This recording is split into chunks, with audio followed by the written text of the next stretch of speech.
والد صاحب رحمت اللہ تعالیٰ علیہ جو پاکستان کے جید عالم دین تھے، وہ مسلسل 12 برس تک اس عرص پاک میں تشریف لاتے رہے۔ تو ان کے انتقال کے بعد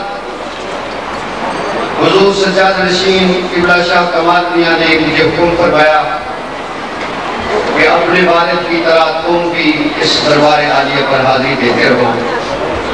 تو مجھے دوسرا سال ہے حاضری دیتے ہوئے، اور اس عرص پاک میں یہ میری تیسری کڑی ہے۔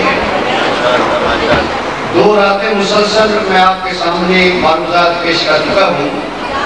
اس وقت ختم شریف کی محفل میں حصول ثواب کی خاطر حضرت کے دربار عالیہ سے صرف 10 منٹ ملے ہیں، 5 منٹ گزر گئے، 5 باقی رہ گئے۔ اب اس سلسلہ میں صرف حضرت کی نظر کرم سے ایک ہی بات عرض کرتا ہوں زائرین اور حاضرین سے،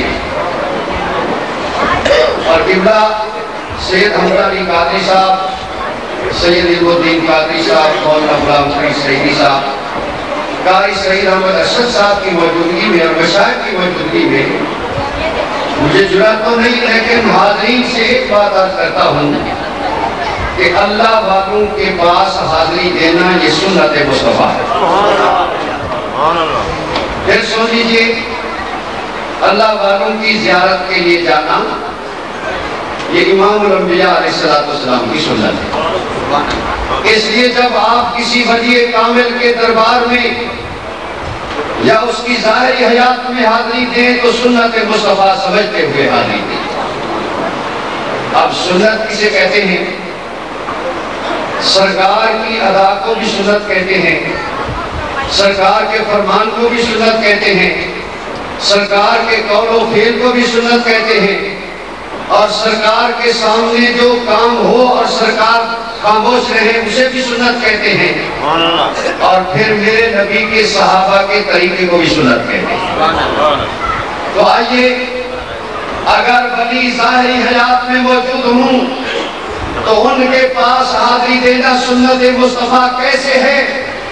تو حضرات محترم ایک ہی دلیل آپ کے لیے کافی ہے کہ میرے اور آپ کے آقا مولا حضرت محمد مصطفیٰ صلی اللہ علیہ وسلم نے ارشاد فرمایا، اے عمر، اے علی، یہ میرا جبہ شریف تمہارے پاس امانت ہے، اور یمن کے علاقہ قدر میں میرا ایک دیوانہ اویس کرنی رہتا ہے، تم دونوں اویس کرنی کے پاس جانا، میرا جبہ بھی تحفہ میں پیش کر دینا، اور اسے کہنا میری امت کے لیے دعا بھی کرے گا۔